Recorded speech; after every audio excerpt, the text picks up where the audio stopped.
Continuing production of The Open Mind has been made possible by grants from the Rosalind P. Walter Foundation, the Bluestein Family Foundation, the Thomas and Teresa Malarkey Foundation, the Garfinkel Menard Foundation, the Center for Educational Outreach and Innovation at Teachers College, Columbia University, the Commonwealth Fund, and from the corporate community, Mutual of America.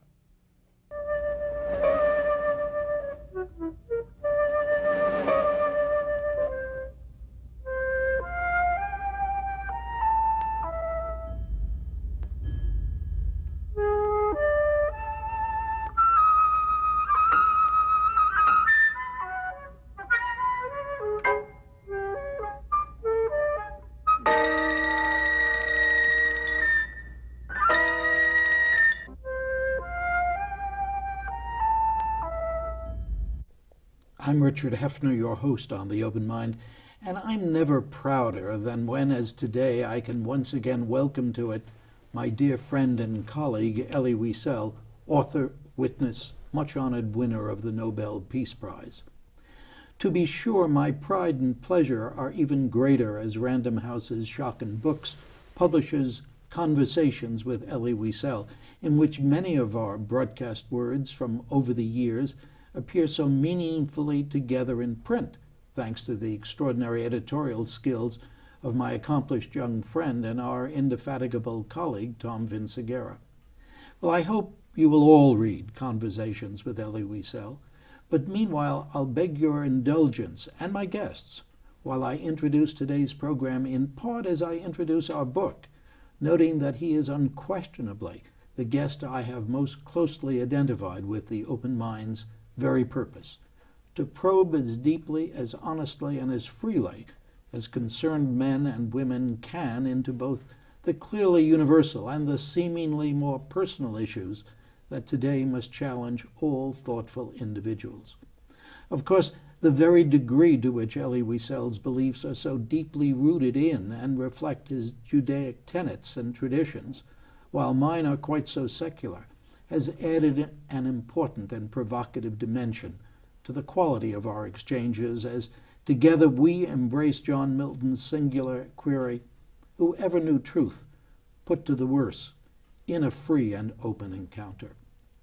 In explaining his point of view, Elie once commented that whatever we do must be measured in personal moral terms, and that became the hallmark of the home video dialogue series we produced together, and in each of them I borrowed from my partner to introduce our discussions with these words: whatever paths nations follow, or overarching choices mankind makes about issues that universally claim our attention, surely it is instead whatever individual men and women, you and we, decide and then do about these issues much closer to home and hearth, that truly looms larger, so that whatever we do must be measured in personal moral terms. Our Conversations with Elie Wiesel takes us both back many years, through a generation of warm friendship and mutual respect, of affection, indeed of a brotherly love that I know we feel equally. And always, as I think our viewers have long realized, and as I hope our readers will too, civility and a continuing search for the truth and for a sense of personal responsibility in framing our response to challenges have characterized our work together. Perhaps readers will feel as I do that the most compelling of all our conversations is the last one, titled The Mystic Chords of Memory. In it, my guest says, the word memory combines almost all my obsessions, all my priorities. We are committed to memory. I am, he writes, because of what I remember. If I do what I do, what I'm trying to do, it's because, again, I remember. And therefore memory is probably the key word in my vocabulary. Yet Elie Wiesel also felt constrained to warn that memory itself, which should be a sanctuary, has become almost an abomination. And today I would simply ask him to explain that warning. How has memory become almost an abomination? First, thank you for your words. I'm surprised, and I love surprises, especially if they come from you, from our friendship. It was good to talk to you, because in talking to you and listening to you and being questioned by you, our two questions actually fused, and that may have been an answer. Just two questions that meet in an environment, in a spirit of friendship, then the answer is there. As for memory, I'll give you an example, as always. Recently, the world has been confronted by a disaster, a moral disaster at Durban in South Africa. It began well. After all, when the whole world, under the leadership of Kofi Annan, who is a very good Secretary General and a good friend of mine, and Mary Robinson, who has the Human Rights Commission of the United Nations, under their leadership, the whole world decided to send delegates and discuss ways and means how to fight hatred, racism, intolerance. It's great. They even established a committee of eminent persons. And I was one member, one of 20 or so.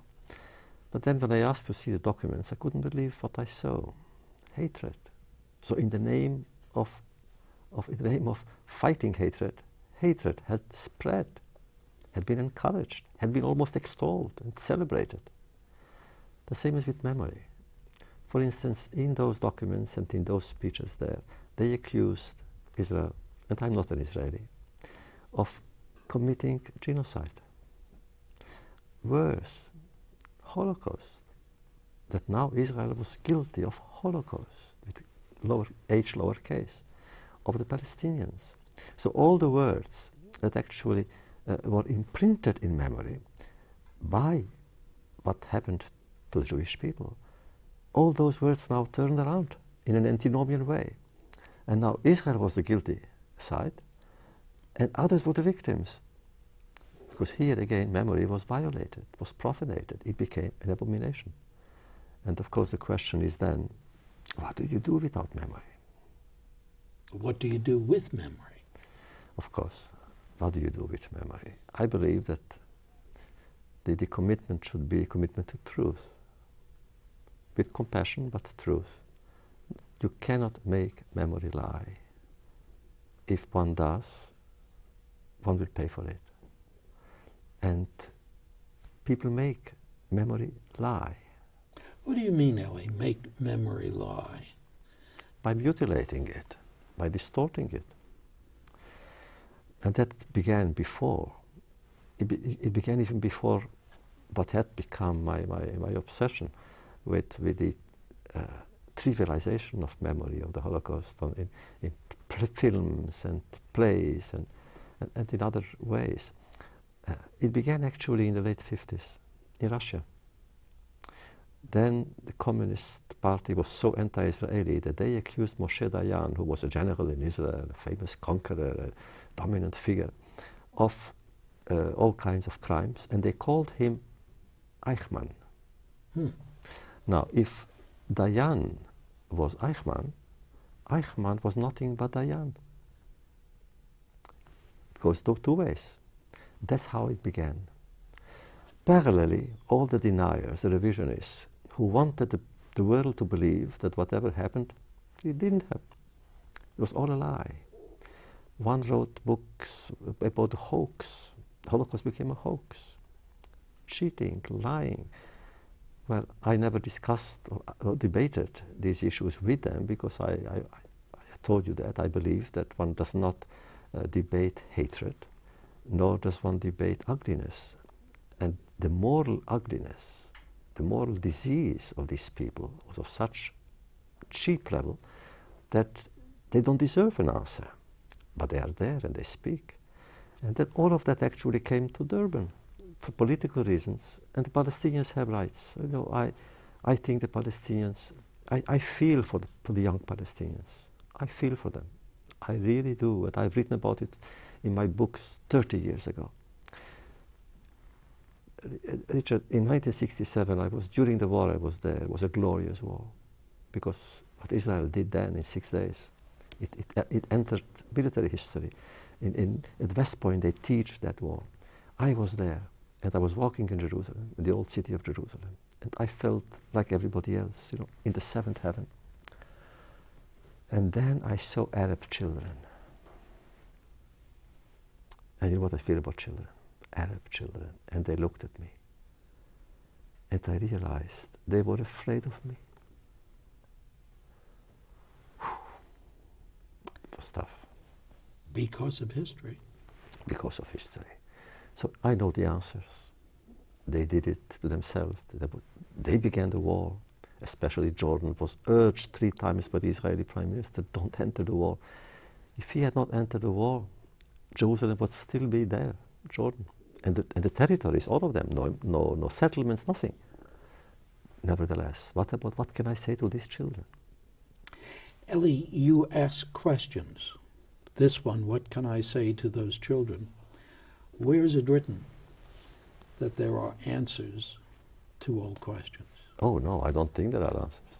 Then I'm not God. Maybe God knows the answers, but I don't think so. Even He doesn't. Then what do we mere mortals do with a question like that? We try to humanize destiny with these questions. Humanize destiny? I think so. Which means when I see these children, I saw these children, I felt humble. I felt sad for them and with them. And I tried, I gave them chocolate and things, of course, but these are simple things, silly things. I didn't speak their language. If I could have, I would have spoken their language, just to take them and try to console them. But to what extent is what is going on in Durban, or what has been going on there, and in the continuing hostilities, a reflection of that? Of course, but it's for the moment, it's an outrage, really. Again, a beautiful idea, a necessary idea of fighting intolerance in the world, and God knows there is enough intolerance in this world, turned out into a forum of cheap hatred only against Israel. And that's why it failed. There isn't an accusation that anti-Semites had used during the 2,000 years of our exile that was not there in their discourse. What they have done, and they don't speak about Israel, by the way. They speak about Jews. You see the textbooks written and printed by the Palestinian Authority for children, for small school children. The hatred in those books, it's not against Israel or Zionism, it's against the Jews. When the imam in the mosque on Friday incites his people, he doesn't say go and kill Israelis, go and kill the Jews. Well, what does one do? I suppose one does or does not do what we have done and not done. And by we, I do not mean we Jews. Sure. I mean human beings throughout history. In our conversations, when you talk about history and its uses, memory and its misuses, you make reference to other parts of the world too. I mean, if we were to talk about Ireland, if we were to talk about Africa, if we were to talk about the Mideast, the same ancient memories. Now, you talk about untruths. Many of those memories are real. In Ireland, the Catholics and the Protestants can equally well defend their recall. cause, sure. Lately, I, for the last year or two, about Sudan. 2.5 million people were killed in Sudan the last 10 years, and nobody paid any attention to it. 2 years ago or so, a delegation came to see me, and I began urging the State Department and the White House and trying to do. Nobody cared. Not even the newspapers cared. 2.5 million people. And so many other places in the world. In Kashmir, it's continuing. And the terrorism is a threat, a real threat in Latin America. Elie, you're an historian. Oh, I'm a student of history, not a... All right, student of history.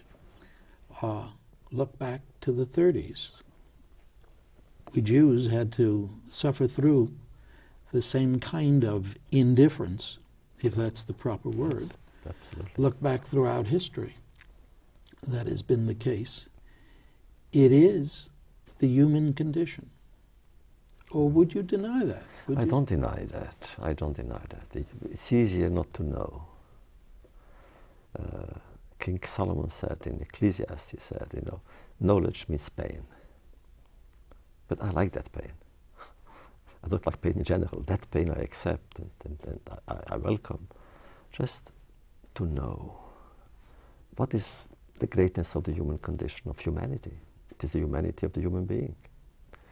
It's a source of wonder that you and I can talk and understand one another with our different backgrounds.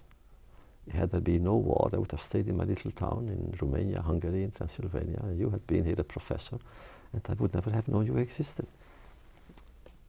And surely, if I had remained there, we would have had no common language. Elie, in all of these years that we've spoken together, have you sensed, felt in yourself a change, a withdrawal, a reevaluation of your thinking about the nature of human nature and of your determination to do whatever it is you are determined to do? No. In truth, no. As a child, I wanted to learn. I'm still learning. My dream was to be a teacher. I'm a teacher. My dream was to be actually a writer, and I'm a writer. Instead of writing in Hebrew on the margins of the pages of the Talmud, I write books on the Talmud sometimes, on Hasidic legends. But no, and the questions I had are still here. All the questions I had in 1945. And they were serious, grave questions. They are still here. Not one has been answered. And the questions you asked about your God and your relationship? Still there. It's still there. What I did actually, but only one thing, after our discussions about God, I decided one day, it was 2 years ago, I decided to write a letter to God, so to speak, which I published in Times. I said, God, it's enough. We have quarreled for so many years. Let's make up. But I said, look, it's true what happened then and why I did it. I'm not taking back any word of what I said about you. And some of the words were harsh. But don't ask me to forget. I won't. But it's never been a question of forgetting. Not for me. But the question I raise is, where do we go now and what do we do now? What else can we do than what we are doing, except let's try to do it better and let's have a stronger alliance with people around us. There are people who think the way we do. But when you look at Israel now, when you look at the hatreds now between Israel and its neighbors, or of its neighbors toward Israel, which I think is more accurately put,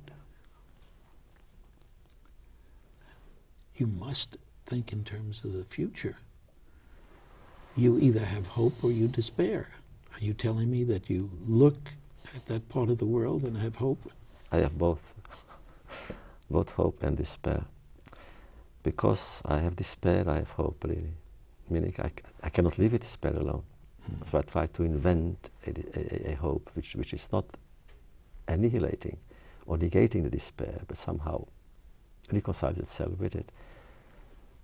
Since last year, since the second Intifada began, I go on with a very heavy heart.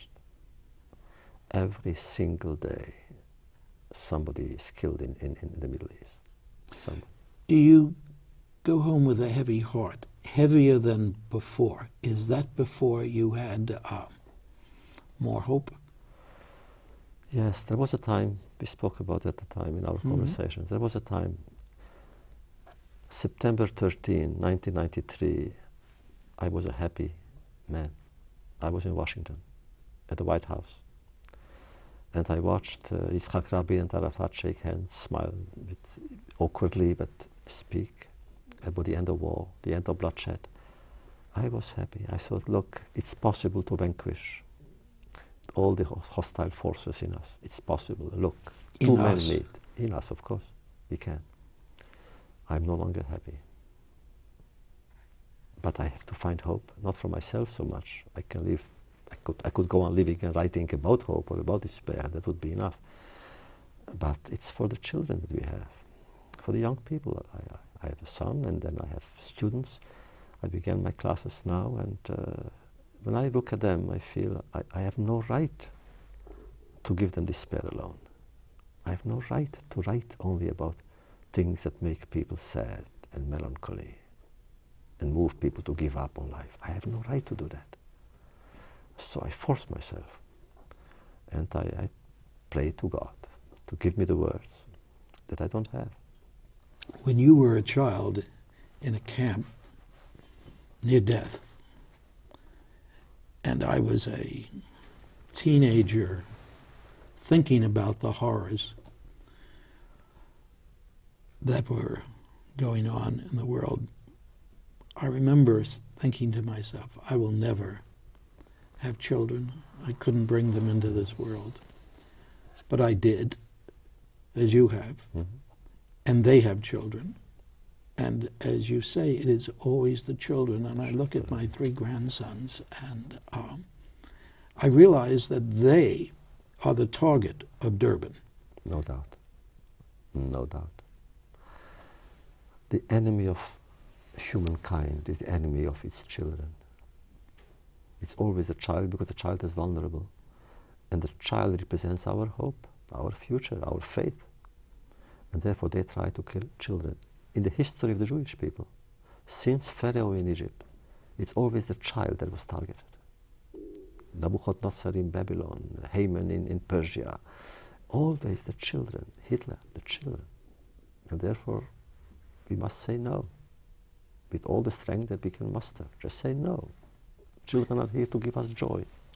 We once spoke about the relationship of the intellectual, and in our conversations in our book, that appears the relationship of the individual to political leadership. And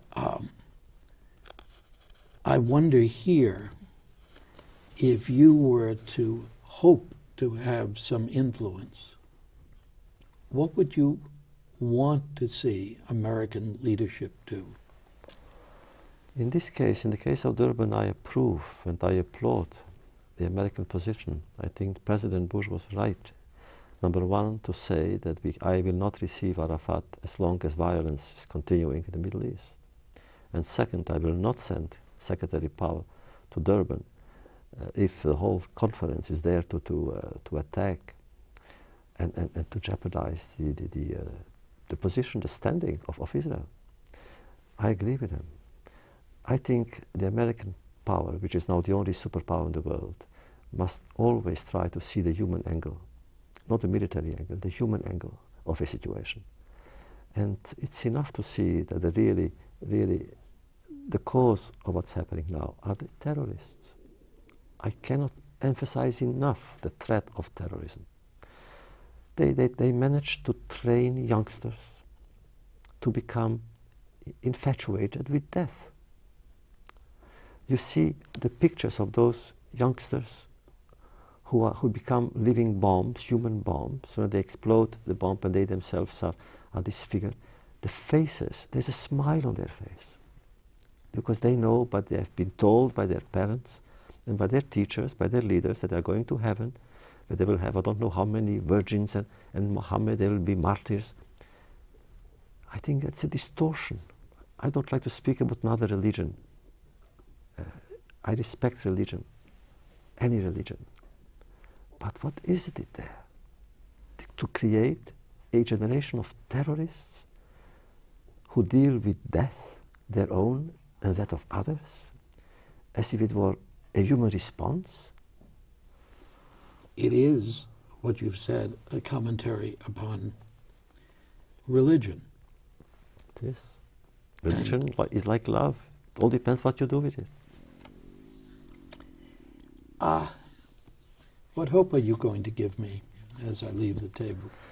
That you and I shall continue to talk more and write more books and try to tell stories, our stories, the way mine reverberate in yours, and your stories and yours in mine. And you know, it's enough. I write somewhere in one of my novels, I like to quote myself, I think, when 2 question marks meet, something happens. And when 2 persons meet, again, something happens. Now they can meet on a battlefield, but they can also meet while reading the same book and questioning it, or trying to question history and events and see what is the sense of history, where does it lead us? What is the sensitivity in Israel now? What is the feeling about how to deal with this impossible situation, with death? I don't know. I'm not an Israeli. I can tell you only that I've been there a few months ago, and I hope to go back in a few weeks. I've rarely seen Israel so sad, because the peace camp is devastated. Why? Because in spite of whatever newspaper commentators say now, a year ago at Camp David, the then Prime Minister Barak offered Arafat concessions of unprecedented generosity and courage. He didn't accept. He chose violence. Could he not accept, Elie? Could he not? The fact is, he didn't accept. Do you think he was capable of yes, accepting? Absolutely. He would have entered the history of the world and of his own people as the first president of Palestine. He would have immediately declared a Palestinian state with Israel's support and with the acknowledgement of the entire world. Israel was ready to give, Barak was ready to give so much, even the Temple Mount, the most sacred of all the sacred places in Israel. He was ready to give it to Arafat. And he didn't even say what he wants. He said no. He didn't offer anything instead, just no. And therefore many in Israel came to a very sad conclusion. It's not a matter of territory, these people say, nor of politics, but simply of existence. They don't want us. Period. Elie, what a terrible place to end, and yet what a truthful place. But and yet, my favorite words, and yet. And yet, always Elie Wiesel. And yet, Elie, thank you so much for joining me again today. We shall always do that. And thanks too to you in the audience. I hope you join us again next time.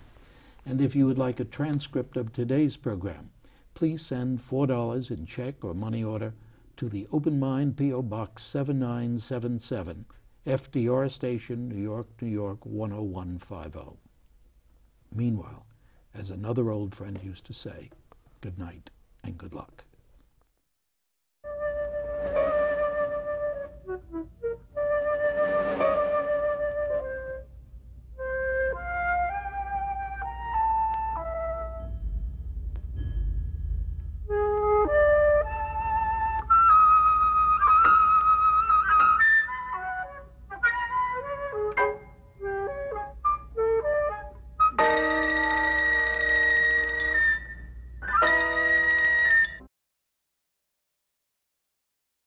Continuing production of The Open Mind has been made possible by grants from the Rosalind P. Walter Foundation, the Bluestein Family Foundation, the Thomas and Teresa Malarkey Foundation, the Garfinkel Menard Foundation, the Center for Educational Outreach and Innovation at Teachers College, Columbia University, the Commonwealth Fund, and from the corporate community, Mutual of America.